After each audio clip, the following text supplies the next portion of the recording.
po želji lahko odgovarjam, oziroma mogoče kar oba. Zanima me, kaj je inšpekcijski nadzor po tem hekerskem napadu razkril, torej katere so tiste glavne pomanjkljivosti in tudi ali bodo sledile kakršne koli sankcije.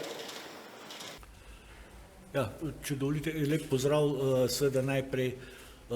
Seveda inšpekcijski nadzor je odkril in več nadzorov je bilo, ne samo eden, tudi forenzična preiskava, pravzaprav veliko pomanjkljivosti. Jaz o tehničnih zadevah težko govorim, vemo pa, da je bil sistem tako ranljiv, da smo se na Ministrstvu za obrambo takrat odločili seveda, da ga v celoti pravzaprav tako uprava kot tudi ministrstvo prenovimo in vežemo v sistem Ministrstva za obrambo.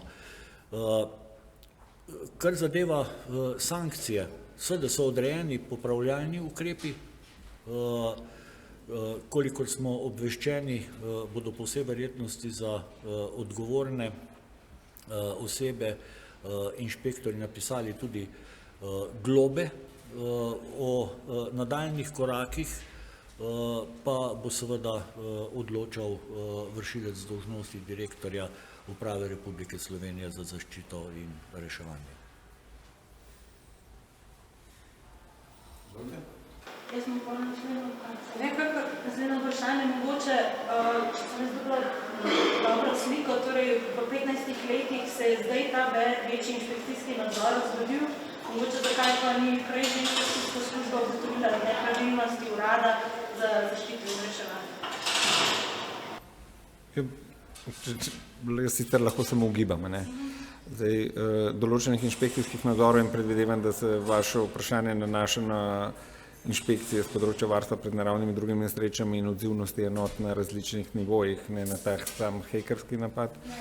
Tako da verjamem, da tudi v preteklosti nadzori so potekali. Specifika tega nadzora je bila v tem, da je dejansko prišlo do preizkusa aktiviranja enot na sami lokaciji in vzpostavitve pač teh enot na vseh treh nivojih, tako na državnem nivoju, regionalnem nivoju, kot tudi na nivoju lokalnih skupnosti. O samih rezultatih mislim, da več ali manj ste tudi slišali, da je pač splošno ugotovitev je, da je v sistemu kar nekaj pomanjkljivosti, ki jih je nujno odpraviti od samega aktiviranja, pa da tudi sami seznami niso točni, da manjkajo celo vodje in vse ostalo.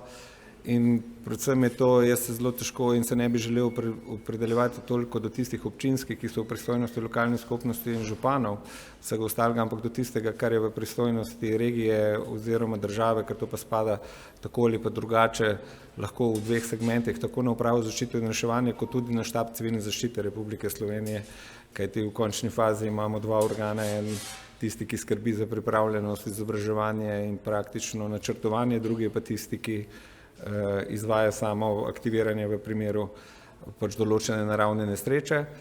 In jaz mislim, da vsem mora biti kristalno jasno, če nimate vodje in namestnika enote za hitro intervencijo Republike Slovenije kot osrednje enote, ki se aktivira v določenih zadevih, to mora nekdo vedeti že dlje časa. In najmanj kar je pač to treba popolniti. V drugih primerih se je pa pokazalo, da imena so bile popolnjena, pa se potem ali niso odzvali, ali pa te ljudje sploh niso enostavno vedeli in so bili samo na spiskih. Jaz kot, bom rekel, aktualni vršilec dolžnosti pač direktorja, mi je to zelo dobra šola in če sem čisto pošten, tudi v enem delu tudi dokaz nekaterih stvari, ki so mogoče se govorile v preteklosti, pa nikoli niso bile preverjene na takšen način, da je treba tukaj posodobiti in spremeniti določen sistem. Istočasno pa seveda se je tukaj tudi jasno pokazalo, da ni smiselno imeti veliko število enot razporojenih v Sloveniji, če še določene enote niti kadrovsko, niti tehnično ne moramo popolniti. Moram rekel, imeti 13 enot, ne vem, za radiobiološko in kemiško zaščito, mislim, da je vsem jasno, da je to potem nesmisel, zraven pa še občinske in vsega ostalega in da je pač tu nujno pristopiti k posodobitvi meril za organiziranje in opremljanje teh enot, zato da bodo enote res učinkovite, prostorsko po Sloveniji razdeljene, da v primeru, če se zgodi neka nesreča, lahko iz druge regije nekdo pride v posredovanje.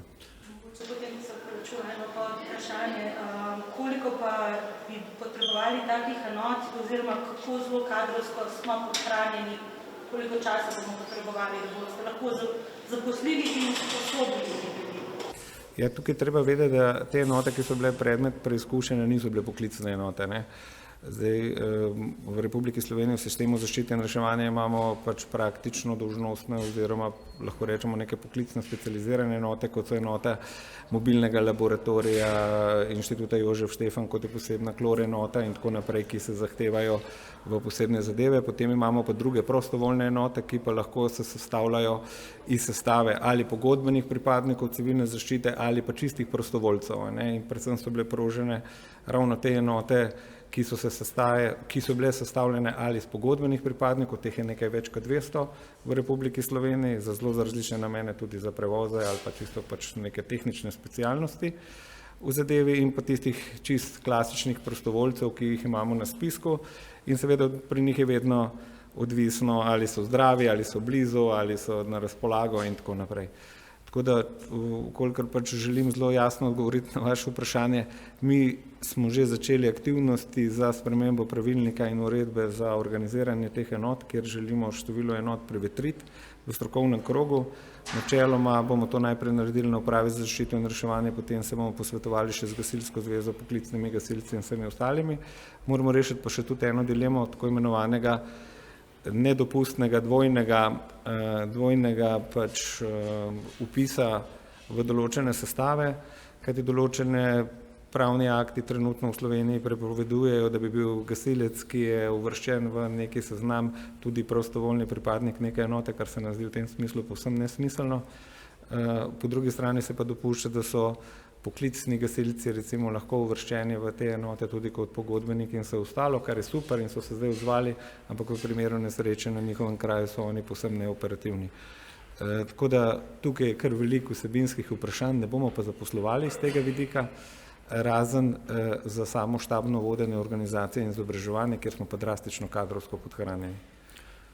Če dovolite, dodam samo, res je, da so posledice tega hekerskega napada, pa tudi precej administrativnih pomanjkljivosti oziroma napak v samem vodenju Uprave Republike Slovenije, to upravo v zadnjem času postavili pod svoj žarometov in pod lupo, ampak pomembno je na tem mestu poudariti, da sama Uprava Republike Slovenije za zaščito in reševanje še ni celoten sistem zaščite in reševanja v Sloveniji in da ta vsekakor deluje. To se je pokazalo tako v požarih kot v poplavah, torej da seveda ni razloga za zaskrbljenost, da bi bili zato, ker so bile določene nedoslednosti ali pa pomanjkljivosti pri vodenju uprave, bil sam sistem kakorkoli ogrožen. Dejstvo pa je, da je Uprava Republike Slovenije za zaščito in reševanje bila malce utrujena in da je potrebna prevetritve. Lahko mogoče še kakšno besedo o samih investicijah. Letos nas vreme, podnebne spremembe kar tepejo. Kako se bo Slovenija borila proti temu? Ja, če smem, tudi tako kot ste sama omenila, pa ne samo letos, se upamo reči kar zadnjih 10 let, če gremo od vseh poplav, žleda, pa potem tudi lahko rečemo migrantske, pa COVID, pa toč, žled, in vetrolomi in vse ostalo, kar se dogaja v zadnjih 10 letih, jasno pokaže, da poleg naravnih nesreč, ki so tudi podnebno pogojene, nastajajo tudi nekateri drugi krizni dogodki, ki bistveno vplivajo na sistem zaščite in reševanja v Sloveniji, ker dobiva pač čist neke nove razsežnosti logističnih centrov, distribucije določenih zadev in vse ostalo.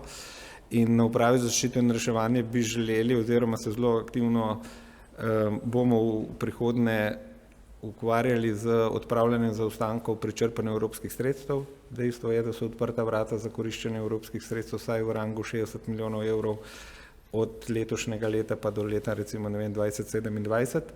Kakšen je ta obseg sredstev, pove, da je to približno 10-krat več, kot mi namenjamo za sofinanciranje in delovanje gasilskih enot v Republiki Sloveniji. Zdaj, če si zamislimo, da so to sredstva namenjena samo za opremljanje, za specialno opremo in posebnimi logističnimi in izobraževalnimi programi, potem veste, kaj to pomeni. Gre predvsem za opremo in usposabljanje enot na področju poplavne varnosti, požarov v naravnem okolju in pa potem tudi tako imenovanih žleda in ujem oziroma drugih nesreč, kjer se že sedaj izvajajo nakupi 40 specializiranih vozil s 160 kontejnerji za odziv na poplave, ki so več funkcionalni in se bodo dispergirali po Sloveniji, kar pomeni, da ne bodo v skladiščih URSZR-ja, ampak bodo na občinah in gasilskih društvih, ki jih bojo redno uporabljale in ob intervenciji vedno bile pripravljene za nivo Slovenije. Druga zadeva, ki se na področju naravnih nesreč kot požarov v naravi, so pa predvidene aktivnosti predvsem v izgradnji in posodobitvi centra za požare v naravi v Sežani, kjer se dodajo novi moduli in nova oprema. Istočasno se gre v nakup tudi zrakoplovov, ki bi bile že po nekaterih naših ocenah lahko v letu 2023.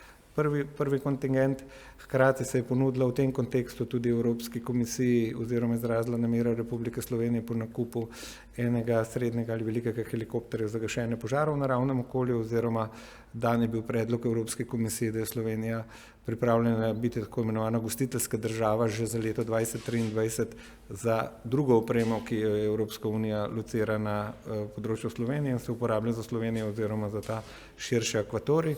In če grem še naprej, pa za žled in ujme, je predviden nakup približno za 8 milijonov evrov posebne opreme do leta 2026, to je za pokrivanje streh, za pač delo na višinah in podobnih zadevah, za posebnim izobraževalnim programom.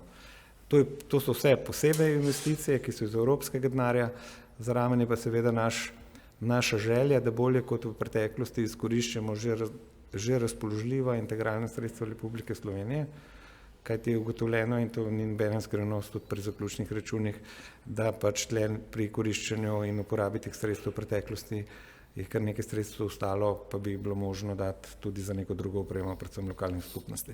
In ko smo že pri gašenju iz zraka, bi samo dopolnil še z enim podatkom, transportno letalo Spartan, ki je bilo naročeno lansko leto, je bilo seveda naročeno oziroma kupljeno brez modula za gašenje, torej 72 milijonov vredno letalo, potem pa se je varčevalo pri nakupu tam okrog 5 milijonov vrednega modula za gašenje. To mi zdaj popravljamo, tako da bo tudi to letalo, ko bo prispelo v Slovenijo, opremljeno in bo v veliko pomoč pri gašenju požarov.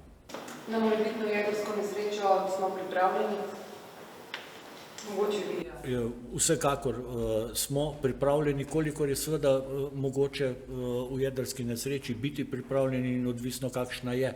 V vsakem primeru pa je odveč bojazen, da v Sloveniji ne bi imeli zadostnih količin tablet kalijevega jodida.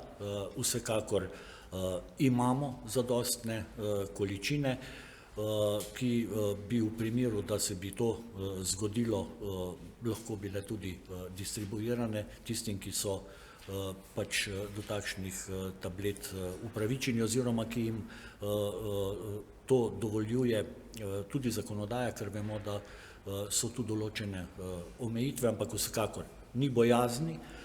In tudi sicer seveda je načrt ob morebitni jedrski nevarnosti v Sloveniji obstaja in po njem seveda tudi vsi organi v državi znajo in zmorejo delovati.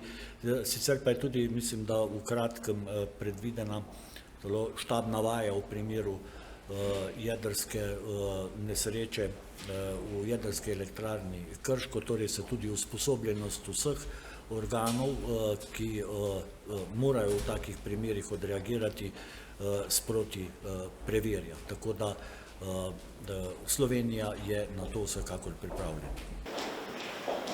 Meni se še poraja eno vprašanje, kot smo rekli, veliko nesreč je bilo letos, veliko prostovoljcev na samem delu, kdaj lahko pričakujemo mogoče tudi urejen status prostovoljcev, gasilcev? Status prostovoljnih gasilcev je urejen, zelo dobro je urejen. Tisto, kar nas zdajle čaka, ampak se to bo vršilec dolžnosti direktorja lahko bolje povedal, je seveda ureditev še zavarovanja za prostovoljne gasilce. To je ena izmed temeljnih zadev, ki jo moramo še urediti in nam to tudi zakonodaja nalaga. Sicer pa mislim, da v celoti gledano imamo status prostovoljnih in poklicnih gasilcev v Sloveniji zelo dobro urejen, da so tudi gasilci izredno dobro opremljeni in kot taki seveda so hrbtenica sistema zaščite in reševanja. No, če smem nadaljevati, tle, ker je državni sekretar končal, na upravi so nam poznane tudi predlogi tako Združenja poklicnih gasilcev kot Gasilske zveze Slovenije oziroma nekaterih ostalih prostovoljnih organizacij po ureditvi nekaterih dodatnih zadev, kot so refundacije osebnih dohodkov, boljši pogoji za delodajalce, ki puščajo prostovoljce na teren, mogoče ne samo tisti dan neposredne intervencije, ampak še dan tudi potem, kajti potrebno se izpočiti in vse ostalo. Tako da tukaj bomo nadaljevali te pogovore zaradi tega, da pač dosežemo maksimalni konsens in probamo res zagotoviti prostovoljcem tiste pogoje, da lahko izvajo svojo dejavnost v korist ljudi. Druga zadeva, ki je bila tudi tukaj omenjena, je tako imenovano zavarovanje gasilcev, ki izhaja iz zakona o finančni razbremenitvi občin in bi moralo biti že izvedeno do konca lanskega leta, s pravilnikom pa nažalost ni bilo. Tako da to je naša prioritetna naloga, da realiziramo v najkrajšem možnem času, zaradi tega, ker so tudi finančna sredstva že zagotovljena sa strani države za to sofinansiranje in s tem razbremenimo občine, hkrati pa mogoče še tisto, kar je bolj pomembno, vsem gasilcem in reševalcem v tem sistemu zagotovimo res enakopravno obravnavo, ne da bo odvisno od občine, kakšen je ta odnos, ampak vsem enako, zraven tudi odškodninsko zdravstveno odgovornost. Ena od večjih nalog, ki nas čaka, letos je bila sprememba zakona o dohodnine, še pod prejšnjo vlado določen tudi člen, kjer pripada reševalcem oziroma pripadnikom civilne zaščite, ki prostovoljno izvajajo naloge zaščite in reševanja, posebna davčna olajšava 1500 evrov na letnem nivoju, kjer se že obračunava za leto 2022. Tukaj je treba povedati, da pač evidence, ki bi bile primerne za to zadevo na upravi zaščite in reševanja, niso na razpolago oziroma jih nimamo. In to postavlja pod veliko težavo realizacijo te zadeve. Absolutno bomo z krovnimi organizacijami probali zadostiti, da pridemo ali do te evidence ali pa na ustrezen način uredimo tudi adekvatno pač ta sistem. In to sta nekje dva največja področja za recimo 2-3 mesece v tem času, kar se tiče samega statusa urejanja prostovoljcev.